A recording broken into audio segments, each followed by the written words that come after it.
Good afternoon. It's Joyful Christian Hermit. And wow, what another night of really severe coughing. And just about had to call EMS or fire department. Well, they often come too, but I don't have them come much. It's been a long time. Over a year when I had to call for a gut attack, but I had a terrible time. I couldn't stop coughing and was getting weaker and weaker to even try to get a breath.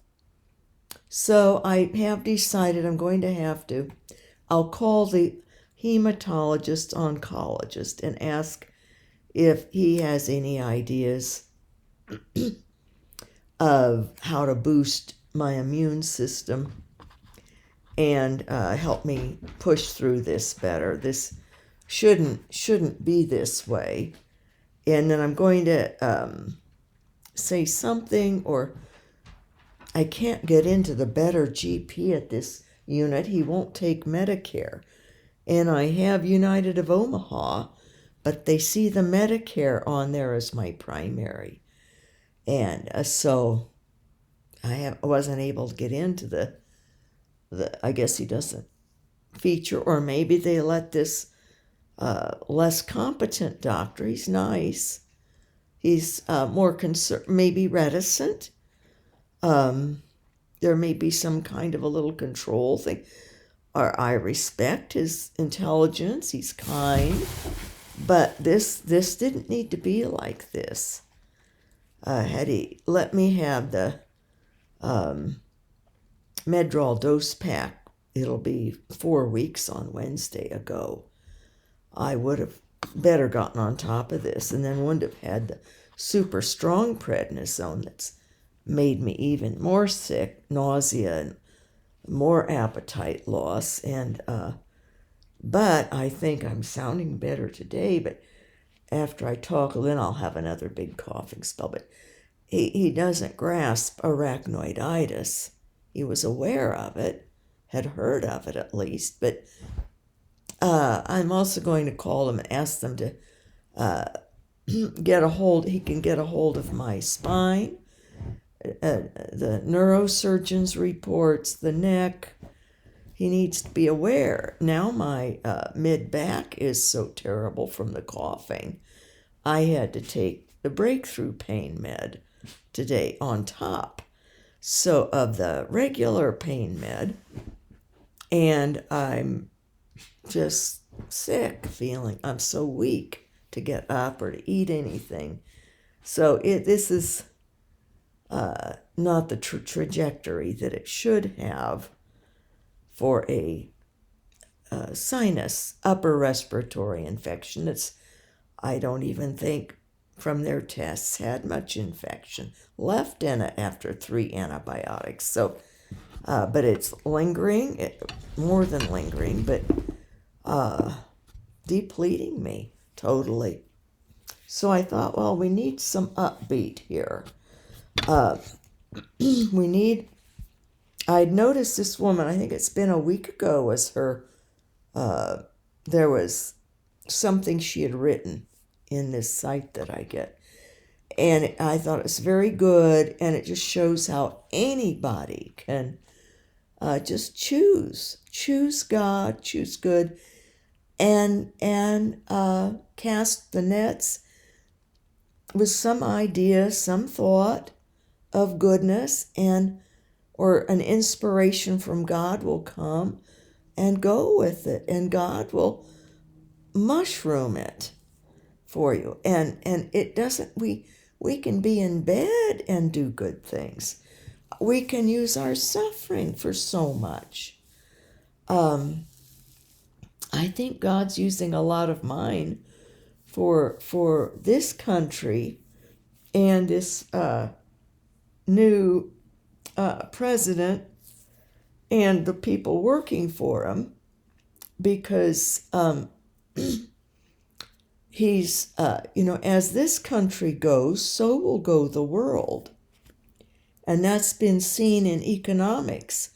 Father Vincent has been, he was very deceived. Before, we had a president who was Catholic and all but, and a Speaker of the House who was Catholic, but not of the quality that turned out the former president is. More's coming out of so much corruption in his family too. He was like a mob boss in his own family. That type of a figure, of the big guy, they called him, did all this financial finagling, and then pardoned all of them, made 10 years back even, went back 10 years for anything they may have done that would ever come up. They're all exempt from prosecution. And all of his family members. He did that right in the lead up, in the hour or something before the next president was being inaugurated. Very corrupt action. So that the news wouldn't even get a hold of it until later, after it was all done and over and he was no longer president. He did all this shady stuff, just leading up to even the inaugural words, the new office being taken.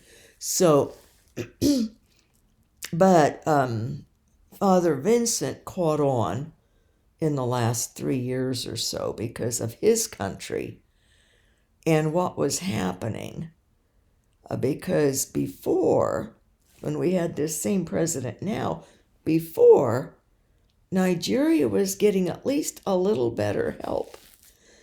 And then the last 4 years, it's been terrible. And their inflation, when our inflation went up, Nigeria's went up even worse because their dictator is corrupt. He calls himself a president, but the elections are fixed every single time. He's been a dictator for years there. And the people are suffering, and there's so much corruption there, it makes anything here seem like peanuts.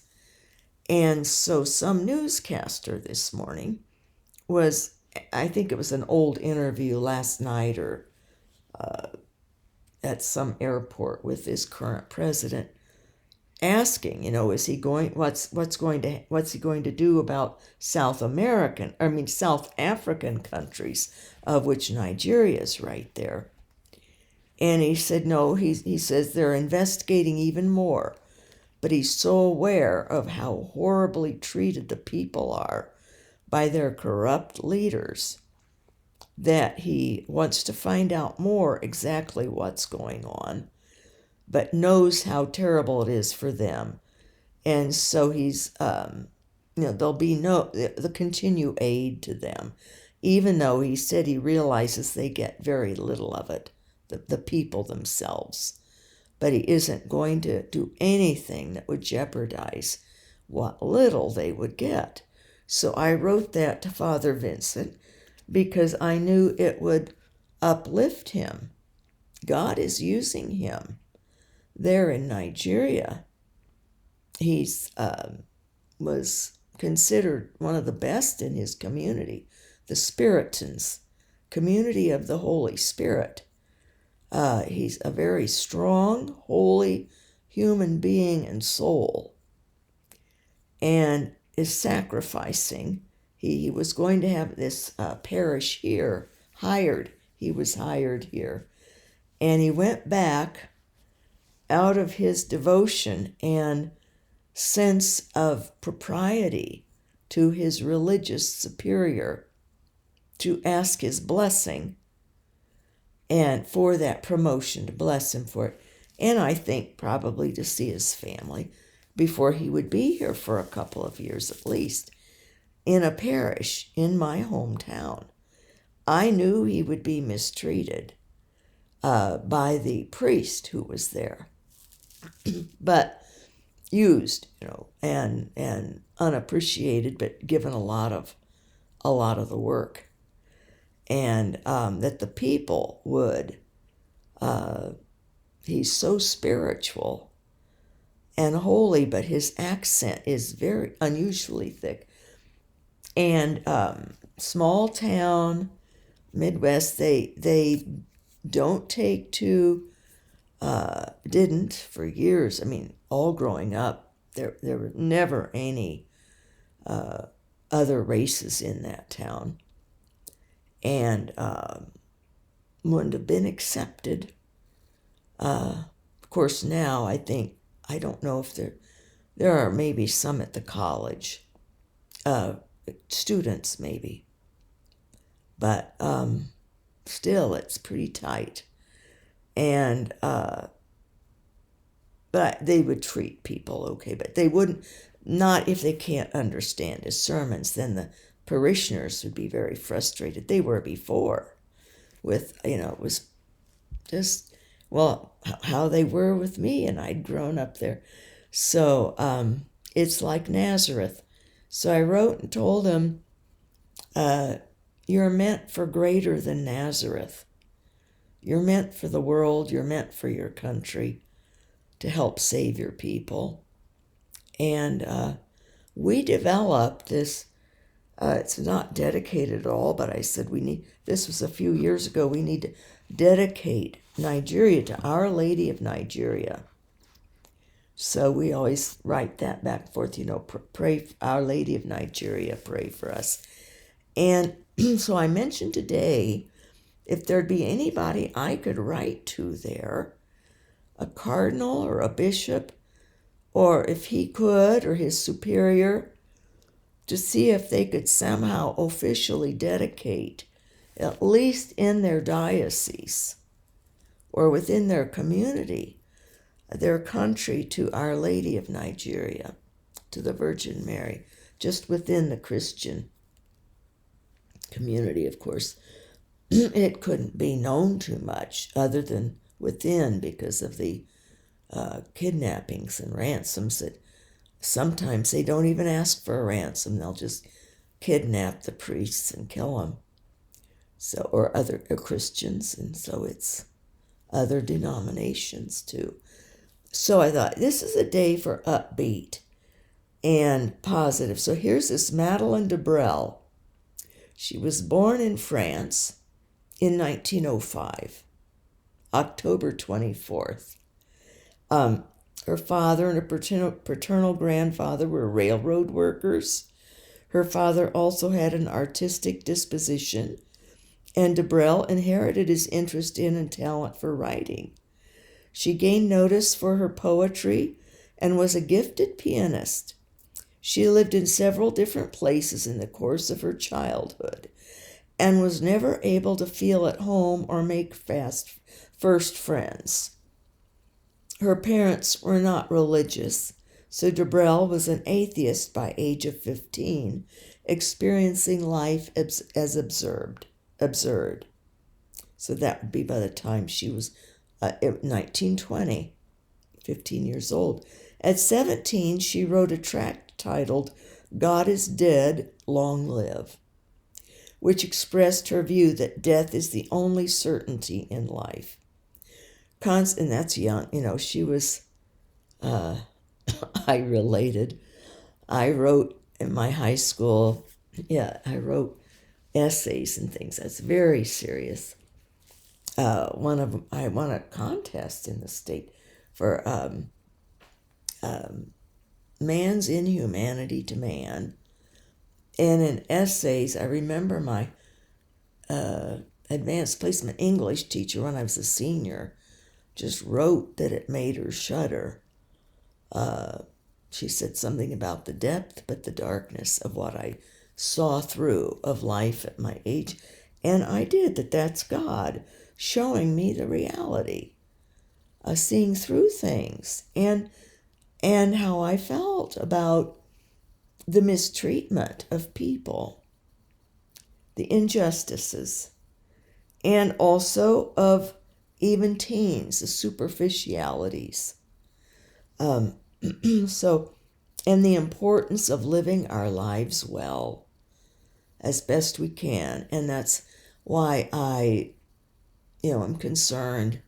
I want to do better before I leave, because I had squandered. I'd fallen loose. I had sort of given up for a year and a half, a couple of years back, of striving much in the effort of my spiritual life. I floated along, squandered. Just sort of thinking, telling Jesus, that I'm just here waiting for you to come for me now. I don't have any energy to do anything. But I did, of course. I was in a different way. It was a different type of the devil, wanting to deplete my spirit. And we can't allow that to happen. I'm not at all like that now. This is more of an energy thing. I think the devil's involved in keeping this basic upper respiratory infection just going and going, and not really. I'm just getting weaker. So I thought, that she wrote these things about. She lived without any regard to middle-class values, writing and illustrating poetry, studying philosophy and art at the Sorbonne in Paris, designing her own fashions, and being one of the first women of her set to cut her hair short. Well, I wasn't like that. I was a conformist back then. And in a way, I didn't stand out, I don't think, other than as different to some who even noticed, but I did everything I could to try to fit in. That was very important to me, to fit in and be normal.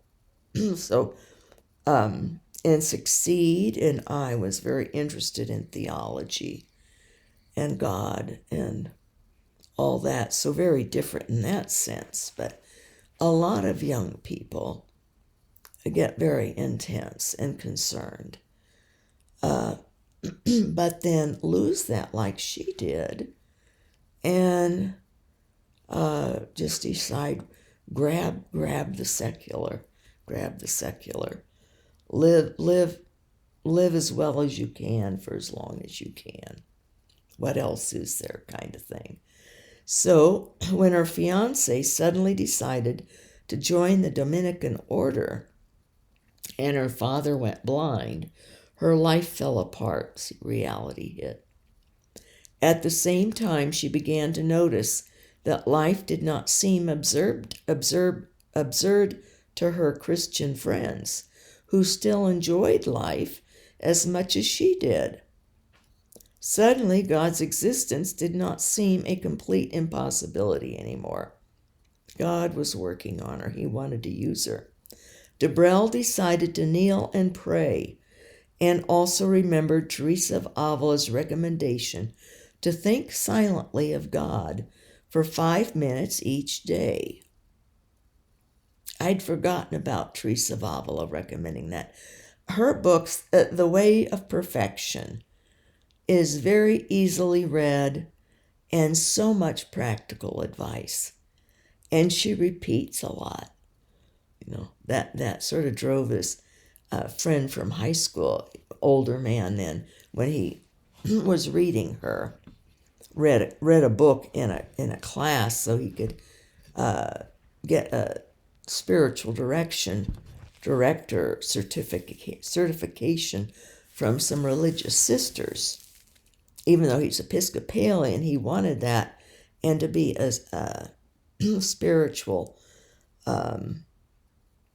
director, which was fine and very good. He'd be very good at it, and he was good at it. But he read that book, and he didn't like Teresa of Avila's writing style. Drove him nuts, he said, how she'd go on and on off topic. Oh, like me, so I do that.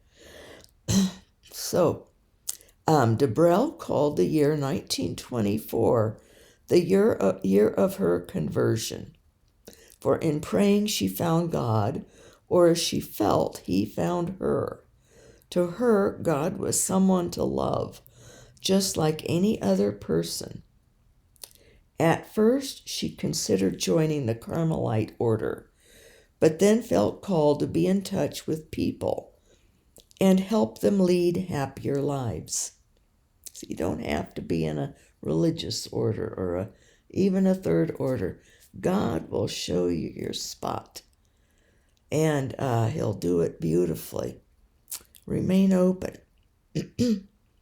DelBrel joined the Girl Scouts, and she was probably, when would that be? She would be 19 then, 19 years old. Joined the Girl Scouts, then led a women in Ivry-Seine, a small working class town in France, with the goal of simply caring, consoling, aiding, and I've lost my spot there. I think it pretty much ended there. In aiding others, she did. She started that, but and then developed it further as she grew older into she actually became like a mission. She's known as a missionary to the down and outs, and she developed a group then. Out of these women and the Girl Scouts, she developed a further group that she lived through her life with and led people to essentially the joy of believing, the ecstasy of knowing God's will. That's sort of the basis of her movement. She developed a movement and of believing in God and of being called to do God's will. So she wrote this. And there's more on her life. I just didn't want to go on and on about it like I tend to do. So here's what she wrote that I thought was very positive. And any of you could have written this. I realized that. She had active life. She wasn't ill. She wasn't disabled with pain. But she could have done it. You can write this and develop a group yourselves, being even a disabled person, especially all you younger people who are, having things, like when I was young. I was 33 when mine happened. But even older, write your manifestos. Write something like she did. God called to do your will, she wrote. When someone we love asks us for something, we thank them for asking us. Simple things she wrote there. Kept going. If it were your pleasure, Lord, to ask us for just one thing in our entire life, we would be amazed. And to have done your will just this one time would be the event of our destiny. Have you thought of that? I'm sure many of you have. I have. That maybe there's just one person you are meant to meet, or one thing you were to do in your life that was an amazing destiny God had for you. Maybe unexpectedly saved someone, or had an accident and another person's life was spared and your life taken. A destiny thing. Or something that you start. Something very simple. And it grows. Maybe a little apostolate of an email kind of round robin to people who suffer. Of encouraging one another. Or in active life, so many things. Or just on your own, trying to build up others in little ways. It's intriguing. Then see who God brings into your life. I find it from my childhood weakness and growing up and so selfish, wanting a family and wanting to be a writer and all. But yet, when I was in fourth grade, this urge to be a missionary in Africa. And then as I got older and, I was very blonde and some people thought I was attractive. Men seemed to. And I thought, but I so wanted to be a mother and have a family and write and do something for God. But I didn't think I would be safe in a Nigeria situation, for one thing. But I wasn't that evolved as a Christian to realize that even a martyrdom would be a great thing. So I wasn't Catholic. I was Protestant, didn't know about martyrs, didn't know about anything like that, or sacrifices that would, of the suffering that can be meritorious. So here I have Father Vincent. I'm his cohort. He's my on-the-ground person in Africa, even though his life's endangered more than mine would have been, perhaps, probably, in many ways. So, as a young female there, standing out, blonde and white. So, and, I didn't want to die back then. I hadn't had a death experience and didn't realize I was afraid of it, but I was shown that in my death experience, just how I had been afraid and how everyone is till we know otherwise. How easy and how glorious. Yes, some suffering involved, but not the death part isn't. So here she writes these simple thoughts out of her, profound thoughts that God would give anyone. He gave them to her. He'll give them to you guys.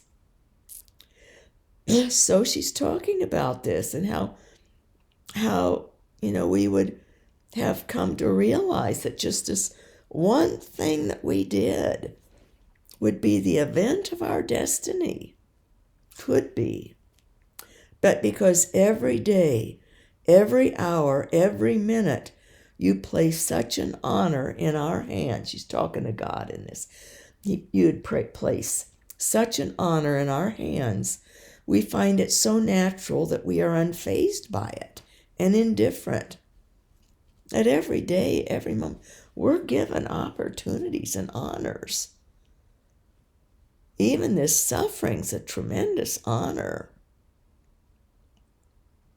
And, so I'm sort of caught reminding myself, don't push too much on it or on this doctor. I pushed and the doors weren't opening. So see what God's doing with this suffering. Maybe it's something really crucial that my suffering's being used for.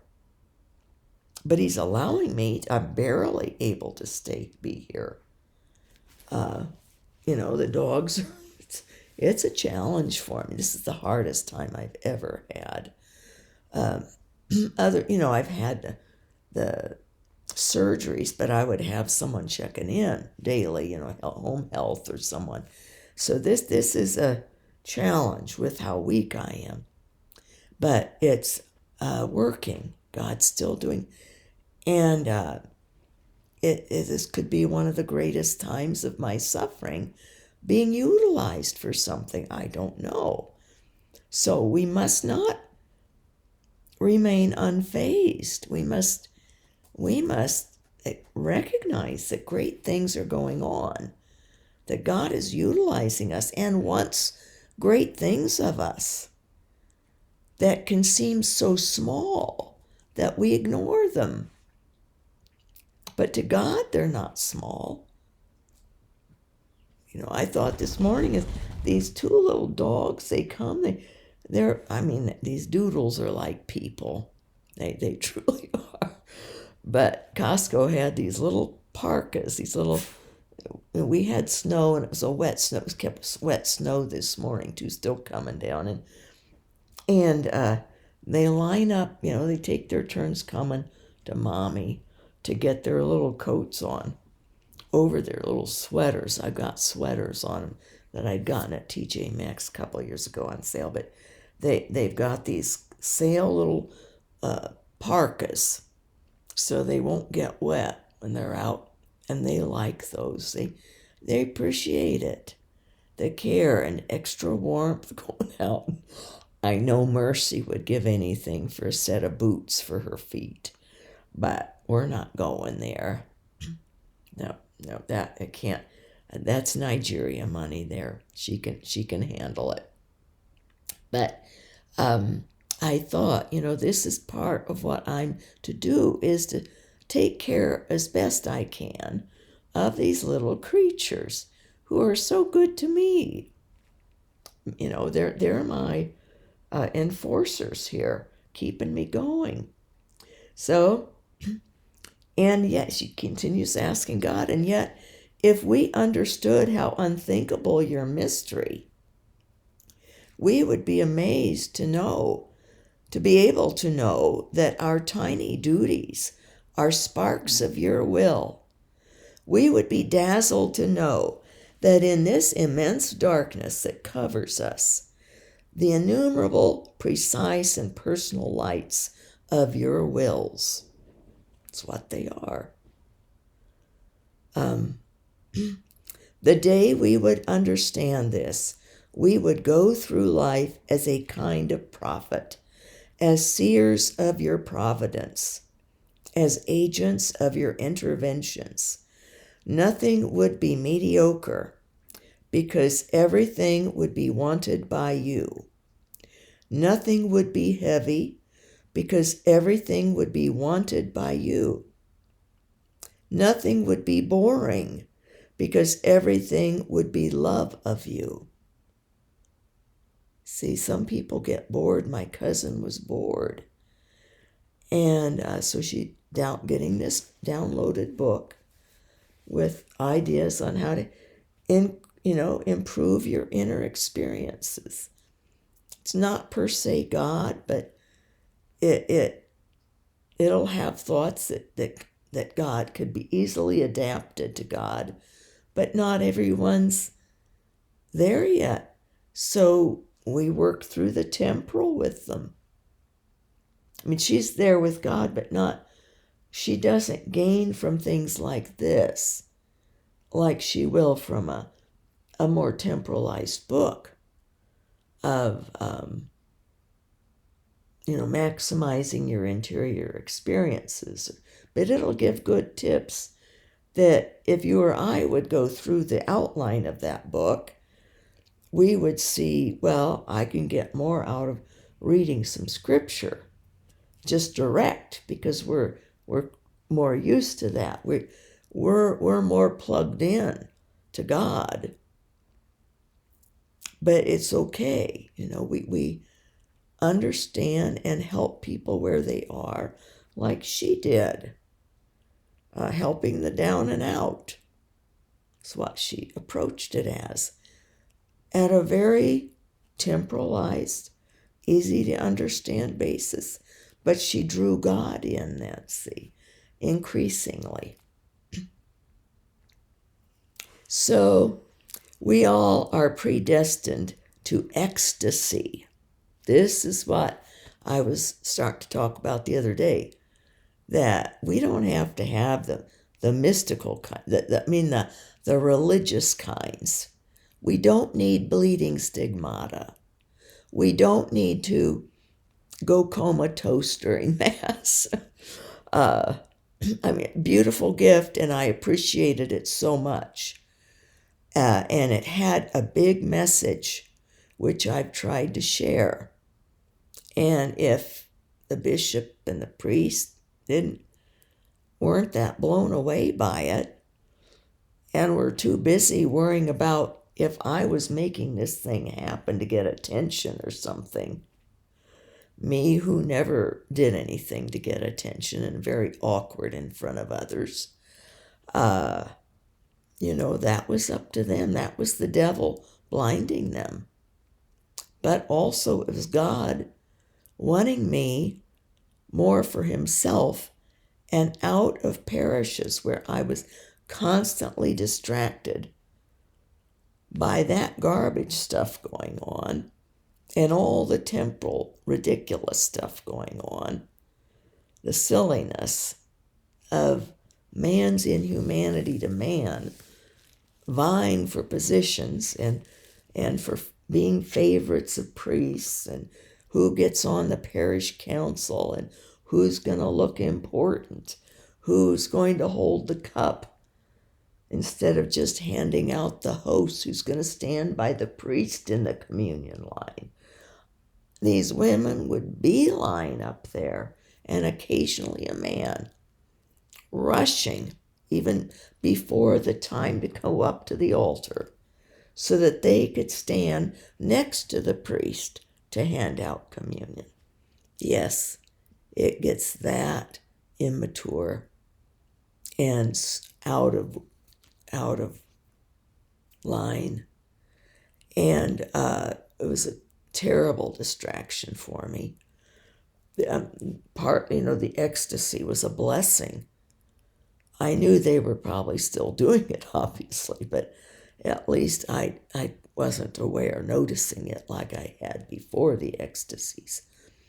So God took me out of the banality that goes on and drew me into the depth of the Mass, into the purity and the glory of the Mass. The Mass is the stairway to heaven, and to see the mystic portal during consecration, and also to know what pleases God most in Masses and the type of sermons, all spiritual, all living word and spiritual centered, not the distractions even of a well-meaning temporalized explanation of some priest's memory, or to spend the Mass talking about a saint instead of him directly. See, that weakened any time it would be like that, my ecstasy would be intruded upon by the temporal. It isn't a time to be giving a long saint biography during Mass. That's God's time. God direct to the people. And the priest is to be showing us from the temporal world into eternity, where we're going, where we're to be headed right now, and live it now.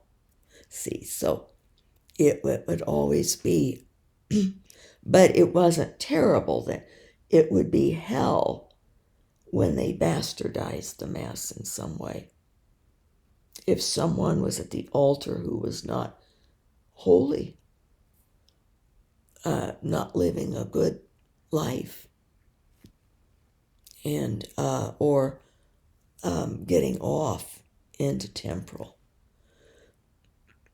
So, or announcements, using it to try to raise money, not understanding if everyone were being fed the glory of the Mass, we would all be pouring out our resources out of love of God and wanting the church to be built up all the more. Wouldn't have to have the bishop's appeals, these big fundraisers and all. See, so it's a matter of perspective that God was teaching through the Mass and what he was showing me, and what glorified him most. So we are all predestined to ecstasy. But I'm telling you, it's ecstasies of this richer, other, and very ordinary ways. unseen but known to us, and nothing that stands out doesn't have to be. Ecstasy is in the heart, and the mind, and the soul.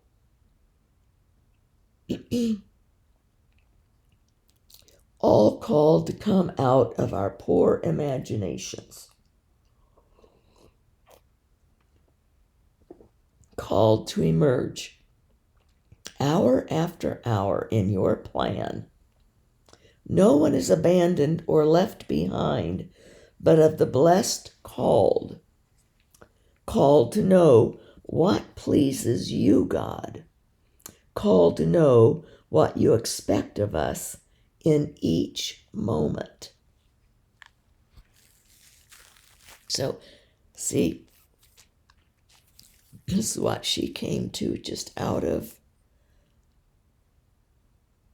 paying attention, and it started to click for her.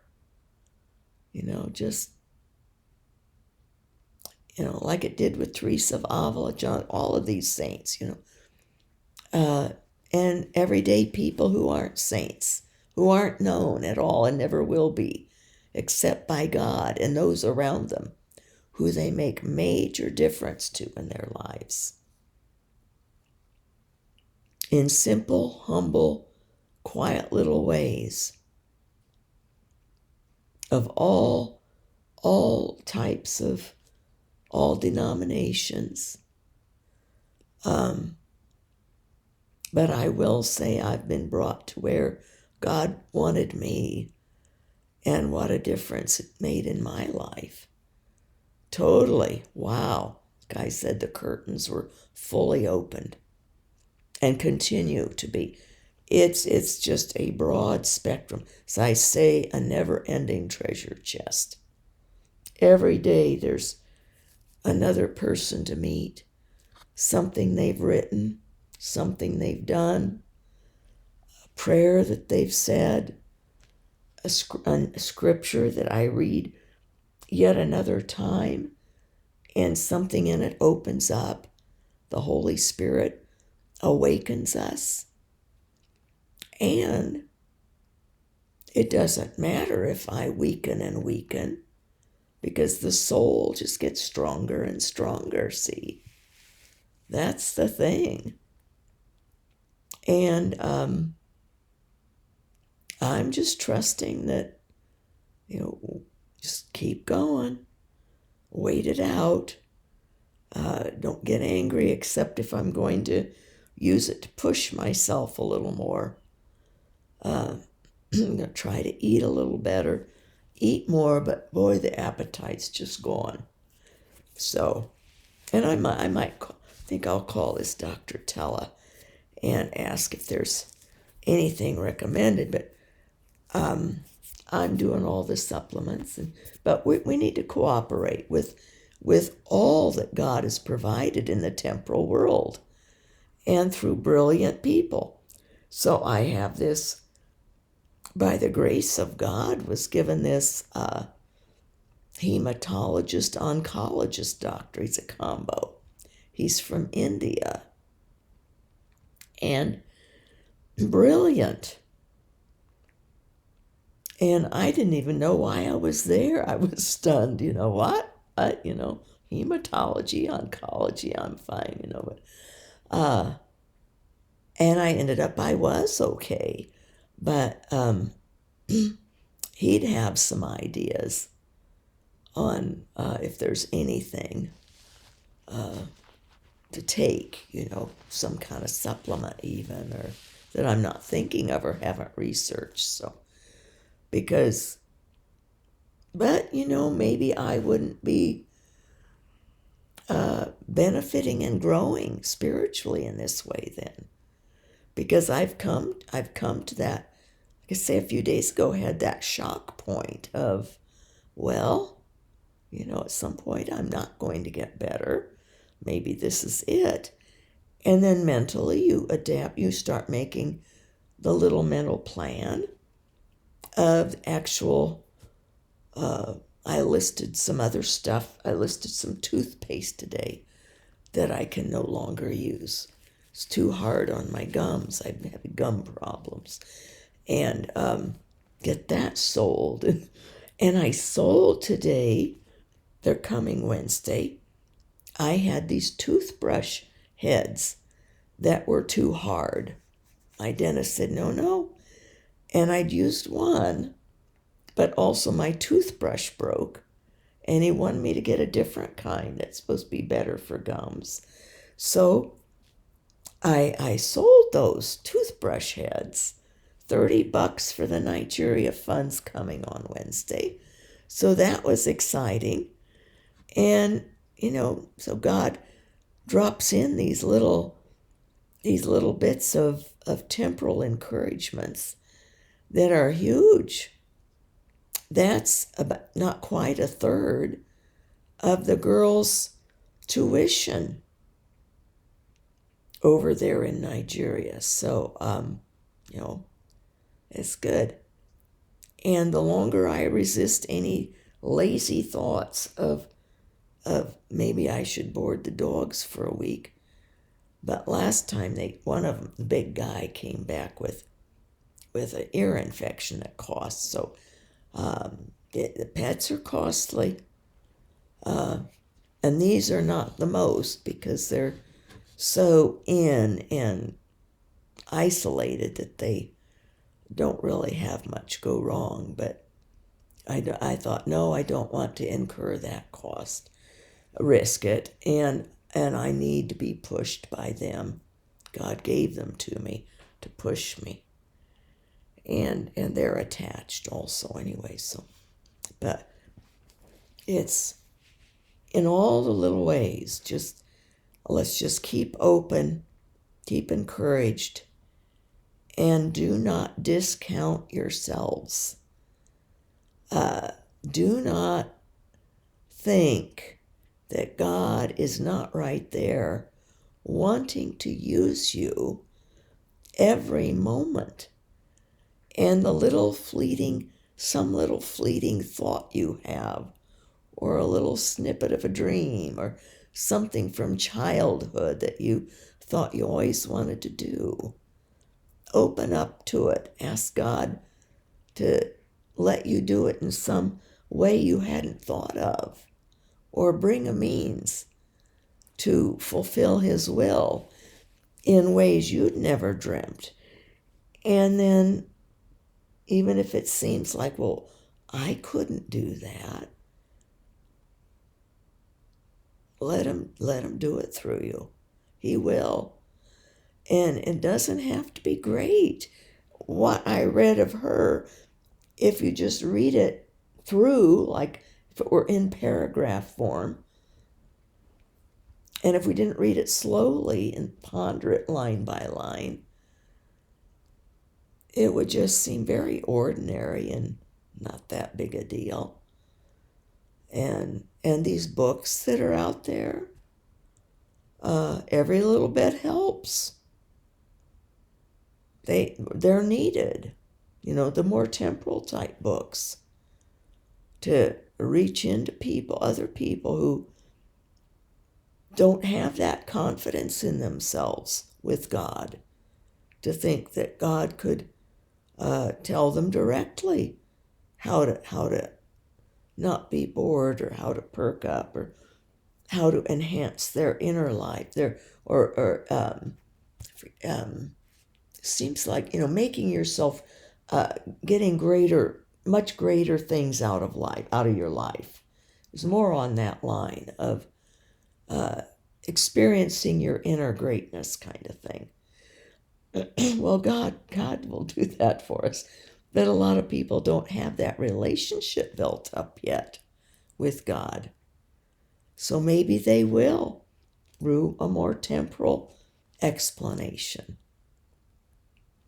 And this woman did the gap work, but then would bring in God in little ways, But herself started talking with God and asking Him questions and noticing, taking time. We have to be sick sometimes.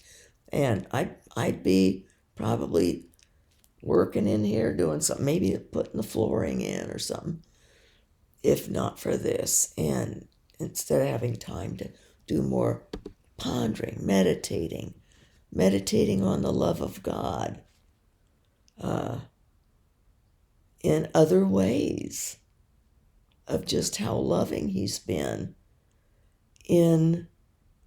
through getting me out of parishes.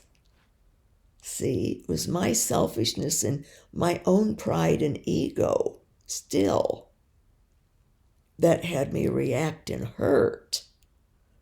I was so hurt. And I love Mass. So Mass used to be the thing that I would get up for, no matter what. Well, I mean, if I were really in a pain siege, I couldn't. But I tell you, I would be there up early in the morning and off on the road getting to Mass. And a half hour ahead of time to pray and to be there.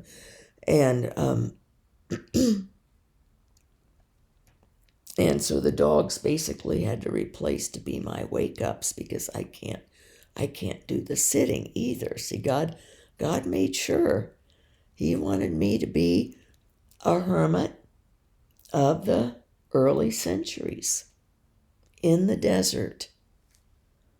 Except it's not feasible in our time and not for somebody in my situation to be out somewhere with my medicines that I have and vulnerable and too far. I can't even get to it. I wouldn't be able to drive to a doctor today. I'm too weak and spatially disoriented, so lightheaded and stuff. So even the doctor a mile away, the one that's more cautious kind, but he needs educating on my conditions.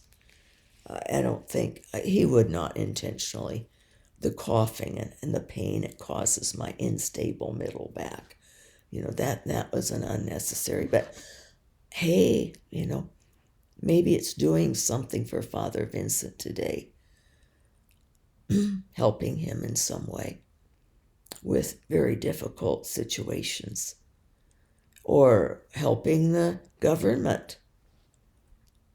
Maybe it's helping making more. Maybe Canada will come around and try to help us more with the drug problem and their part of the border where the drugs are coming through. So we don't know what something even like a bad cough and a added back pain is doing, that God's using that power and energy that's drawn from me and going out there in God's realm to do something great. See? And we don't even need to know. We just need to know it's happening. Have that kind of trust. And I was reminded of it because of Madeleine DelBrel. 120 years ago, maybe, or no, this is probably written when she was a little older, but 80 years ago, 85, 90 years ago. Sort of exciting. She's a new friend now. She's been with us today in person. God bless his real presence in us. And I'll get ready for a little coughing now. Offer it up, as they say. Offer it up. See if I can get this turned off. God bless you all.